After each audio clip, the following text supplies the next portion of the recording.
First update में आपका स्वागत है। मैं पत्रकार नवीन इनामदार। भीड़ के नेकनूर में हुई घटना के बाद जिले का माहौल लगातार गरमाया हुआ है। इस मामले को लेकर जहां राजनीतिक बयानबाजी तेज हो गई है, वहीं समाज में भी अलग अलग प्रतिक्रियाएं सामने आ रही है। इसी बीच सामाजिक कार्यकर्ता और निर्भय नेतृत्व के रूप में पहचान बना चुकी माधुरीताई घुमरे ने इस पूरे मुद्दे पर अपनी स्पष्ट भूमिका रखी है। उन्होंने कहा है कि किसी भी अपराधी का समर्थन नहीं होना चाहिए और दोषियों को कड़ी से कड़ी सजा मिलनी चाहिए। मुस्लिम समाज की ओर से भी इस घटना की कड़ी निंदा की गई है। समाज के लोगों ने साफ कहा है कि अपराध करने वाला कोई भी हो, उसे कानून के अनुसार सख्त सजा मिलनी चाहिए।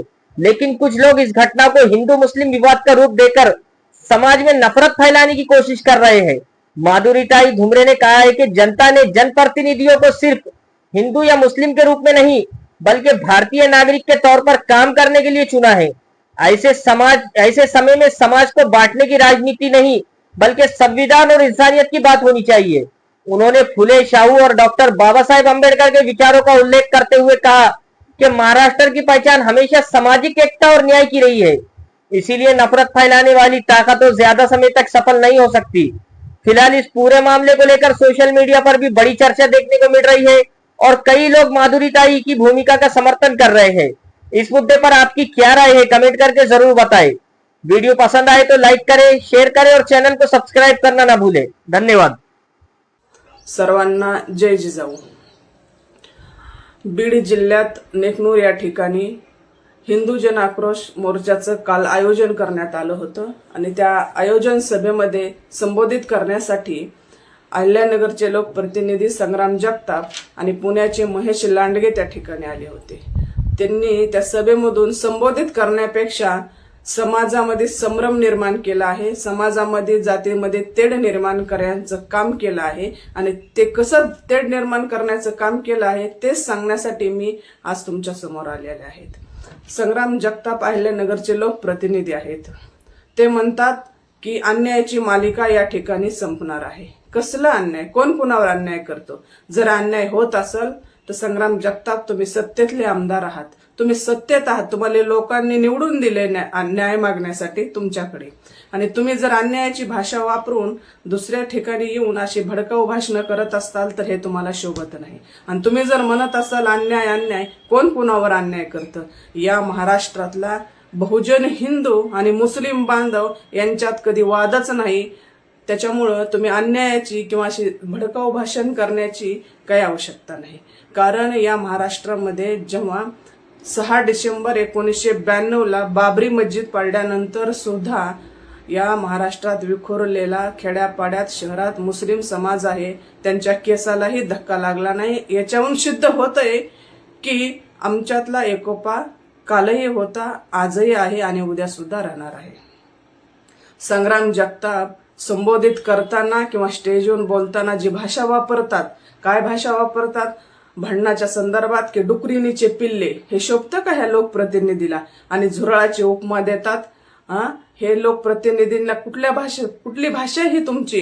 हे कुठंतरी या भाषेचा आम्ही जाहीर निषेध करतो तुमच्या। आणि पुन्हा पुढे जाऊन तुम्ही सांगतात की छत्रपती संभाजी महाराजांच्या मृत्यूचं कारण देत औरंगे औरंगे अशी भाषा वापरतात आणि शाहू फुले आंबेडकरांचं संग्राम जगताप तुम्ही नाव घेतात। या मातीतल्या जिजाऊंचे विचार काय सांगतात माहिती आहे का तुम्हाला?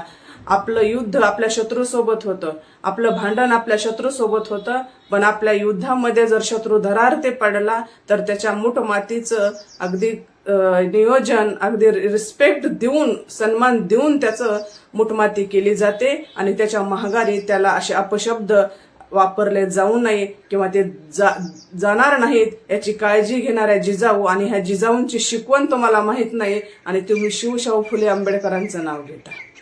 आणि त्याच्यानंतर शेवटी पुन्हा काय सांगता तुम्ही की मी फक्त न्याय देण्यासाठी या नेकनूरमध्ये आलो आहे आणि अन्याय कुणावर होणार नाही याच्यासाठी मी आलो आहोत। मात्र प्रत्यक्षात तुम्ही काल एकंदरीत जे बोलला स्टेजवरून, त्याच्या प्रत्येक वाक्यात आणि प्रत्येक शब्दात तुमचं जे तेढ निर्माण करण्याचं काम तुम्ही केलेलं आहे। तुम्ही काय सांगतात की या लोकांशी तुम्ही आर्थिक व्यवहार करू नका. कुठल्या मुद्द्यावर तुम्ही हे बोलत आहात? आर्थिक नाकाबंदी करण्याचा तुम्हाला काय अधिकार आहे का? तुम्ही लोकप्रतिनिधी असलं म्हणून काय तुम्हाला संविधानाने अधिकार दिलाय का आर्थिक नाकाबंदी करण्याचा? तुम्ही कोण करणार आर्थिक नाकाबंदी? आम्ही रोज उठलं की आम्हाला ब्रेड पाव घेण्यासाठी आम्हाला मुस्लिम बांधवासोबत व्यवहार करावा लागतो. सण आला आम्हाला मुस्लिम भावीकडनं बांगड्या भराव्या लागतात, त्याच्यामुळे आमचा संबंध मुस्लिमांसोबत येतो. आम्हाला कपडे खरेदी करताना मुस्लिम बांधवासोबत आमचा व्यवहार होतो. आणि एकंदरीत आता प्रत्येक क्षेत्रामध्ये मुस्लिम बांधवांचा सहभाग आहे, प्रत्येक बिझनेस मुस्लिम बांधवाचा आहे. त्याच्यामुळं आमचा आणि मुस्लिम बांधवांचा आणि मुस्लिम भगिनीचा रोज आर्थिक व्यवहार होतो. तुम्ही कोण सांगणारे आम्हाला की तुम्ही यांच्यासोबत आर्थिक व्यवहार करायचा नाही? म्हणजे एकंदरीत तुम्ही जे काल हिंदू जन आक्रोश मोर्चाच्या माध्यमातून जी भाषा वापरली, संबोधित करण्याच्या माध्यमातून जे तुमचे शब्द आहेत, हे अगदी समाजामध्ये तेढ निर्माण करण्याचं काम केलेलं आहे. आणि सगळ्या समाजाने हे समजून घेतलं पाहिजे. तुमचं भाषण झाल्यानंतर महेश लांडगे आले आणि म्हणले मी या सभेला संबोधित करत आहे, या सभेला संबोधित करत आहे. आणि संबोधित करत असताना त्यांनी जी मुस्लिम बांधवाबद्दल जी भाषा वापरली ना, ते फार निषेधार्थ आहे. आणि तुम्ही महेश लांडगेने जी घोषणा दिली ना, त्याच्यावर तुम्ही एखाद्या महिलेने बोलावं अशी ती घोषणाच नाहीये. त्याच्यामुळं या दोघांच्याही बोलण्यामधून एकंदरीत काल नेकनूरच्या सभेतून संभ्रम निर्माण झाला आहे आणि दोन जातीमध्ये तेढ निर्माण करण्याचं काम केलं आहे. संग्राम जगताप आणि महेश लांडगे, तुम्हाला जर अन्याय होत असेल असं वाटत असेल तर या महाराष्ट्रातील नोकऱ्याचा प्रश्न आहे, शिक्षणाचा प्रश्न आहे, या रोज बलात्कार होतात हा प्रश्न आहे.